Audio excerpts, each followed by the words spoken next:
Yan po ang pepe na tagabunot ko. Mabilis po yan. Kayang-kaya niya ubusin yan hanggang mamayang hapon.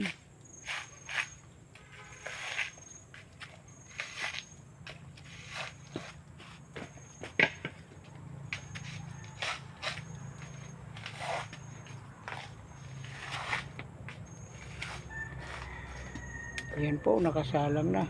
Unang salang. Ginatawang ko kanina madaling araw.